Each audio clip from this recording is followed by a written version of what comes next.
Hey guys, welcome back to King's Outdoor Life, where we're indoors today. As you can see behind me, I've torn out the bathtub, all the tile, down to the studs. And I know this is not an outdoor video, but the people I know see me around town say, hey, I miss your home improvement videos. So I thought I'd do a quick one today on removing this tub.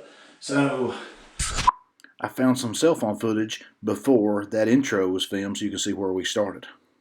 And we're going to tear out this shower and redo it. It's a new shower head and everything, but the tile is looking really bad and it was going to have to be either regrouted or something. So we decided just to start over.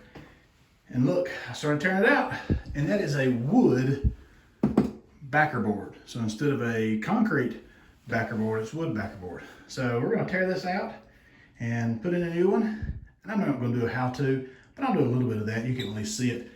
And but there's better people out there to do how-tos than me. So anyway, thanks for watching.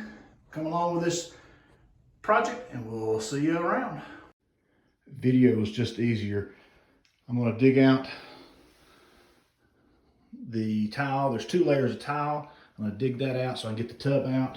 I'm about to take out the drain, but you can see we're down to the studs. So you have to remove the overflow and the drain. So let me get a bucket to sit on and a couple of tools here in place. I'm gonna put this camera on my head and see if we can show you how to do that. This tub it was originally a green colored tub, a 60s green, and it was coated at some point. Well, all that coating is chipping off, so we just don't want to risk it continuing to do that. So step 1, I sprayed WD-40 on all that to try to loosen that up. I'm gonna take that screw loose. Here's the screw. Pop that drain out, and it's gonna be nasty because I did not cover this already. You can see there's a little T-bar thing right there. I'm gonna stick these in there if they'll fit.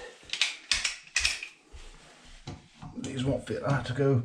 They make a tool to put that in there, but of course I don't have that. All right, I'll go get a different tool. Let me go ahead and get a screwdriver. We'll take this loose because this drain is connected to that. So take this loose.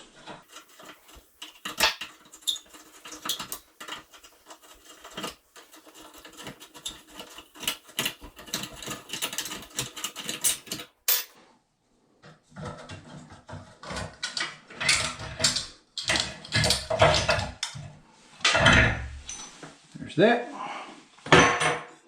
And then we go get a different tool and I'll try to get that loose. Okay, so this drain has been in there for like, I don't know, 50 something years. So you're gonna need a lot of torque. So I got these channel locks to go down in there, and I got a long crescent wrench. And I've already started it, but it's still so stuck.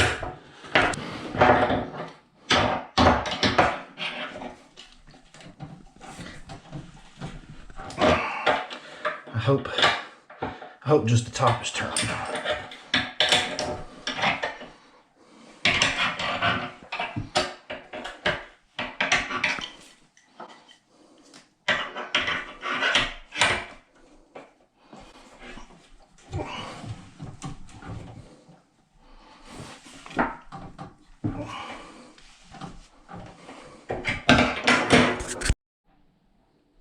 So this is one of those things that the longer it stays in there, the harder it is to get off. So lots of torque, lots of turning. This is the plumber's putty that goes in there. Plumber's putty, hard to say. So now this is up, this is loose. Hope you can see this is loose. You can see that's attached to that. So we should be able to, theoretically, pick straight up on the tub now and get this thing out of here, maybe. Cast iron tubs are really heavy, so plumbing's gonna be a little bit in the way. We're gonna have to twist it straight up like this to get the tub out. Let's see how it goes. Okay, here's the apparatus. We needed to stand it up because once you put something on an angle, it gets longer. How is that possible? Anyway, a squared plus b squared equals c squared. So you got to stand it up and get it to get the twist out of there. So I rigged up a come along, and it's working. For once, an idea worked. So there you go. Tub is out. Cleaning up the mess And we'll put down some plywood on top of that old diagonal 1-bys. That's such a strong way of building back in the 60s, those diagonal 1-bys. So we'll put a piece of plywood to make sure it's sitting level on top of that, and we'll be ready to set the new tub on Monday. All right, so tub is out. Now I want to make a niche, I think it's what it's called, fancy word for a box that goes in the wall to hang your, put your soap and stuff in. So I've cut these boards here and here, and so I've cut the studs and I've cut them all the way back. I used a saw, skill saw or circular saw to cut the first part, and then I used this thing, I can't remember what it's called, to go all the way back. Now, you don't want to start knocking on that because obviously you've got nails in this house. In a newer house, it'd be screws attaching the sheetrock to these studs. So you don't want to take a hammer and start banging. I'm going to gently twist and just see. There's going to be a nail here, and perhaps another nail somewhere. But anyway, where this break in the sheetrock is, there's for sure going to be a nail on each side of that. So I got to be really careful. I may try to take my little reciprocating saw, whatever that thing's called, and see if I can't slide in behind there and cut that nail. We'll see how it goes. I'll start out just by twisting. I'll gently twist that way. On this side, gently twist this way. And because you don't want to make a hole in your sheetrock on the back side by pulling that nail through. All right, I'm going to have to gently do this here. I'm on the back side of the wall. I don't know if you can see it, there's a little puncture there and a puncture there. So that's my top and bottom. I may have come through with that little zzz, whatever the little saw's called. I need to look up what that saw's called. But I didn't poke a hole. At least I didn't pull a hole. All right, so you can see I started pulling out some of the tile just to see how well it was going to come out. And it's not going to be, or at least so far, it didn't seem to be too big of a mess there. I may have to pour some leveling compound around the side. I cut a piece of plywood to fit, so I got a good level base to set the new tub on.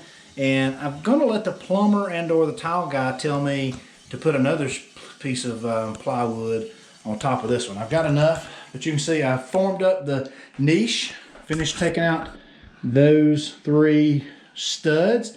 I put in a stud here on the corner, and there's another new stud all the way, kind of like what's called a jack stud. If you're building a door or a window, you want to carry that load. You got 3 studs coming down. You cut them out. Carry that load down through the floor there. Over here, same thing. I put in a little stud here to carry this load down through. There's a plug down here, so I couldn't come right under it, but I came as close as possible to put that stud there to carry that weight. So you've got the weight of the wall coming down through these studs, hitting here, and carrying on down through these bottom studs. So I got a big, nice opening here. So what that'll be is there'll be a recess to set your shampoo, conditioner, all those things on. So it's not gonna be a shelf all the way in there. So now we'll put the wallboard all the way down through both sides and notch in, or not notch in, but put wallboard in there, and then lay the tile, and it'll be that nice inset to set your stuff on. All right, let's go find some wallboard. New tub is set. It's a Kohler cast iron tub.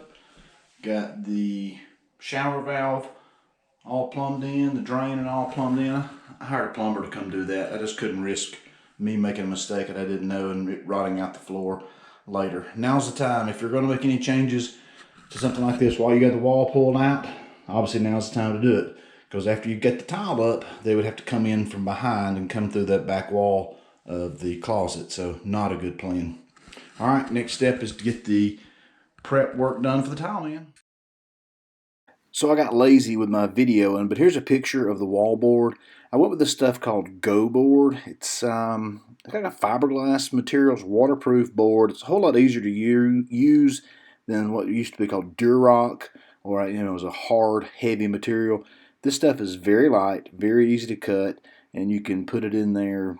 It's so easy. Just you screw it up just like you would the Durock or sheetrock, but you use a bunch of screws because it's carrying all of the way the tile. So I did all of this except the orange tape. I let the tile guy do that the way he wanted to, I should say, and then have it ready for him to start the tile the next day.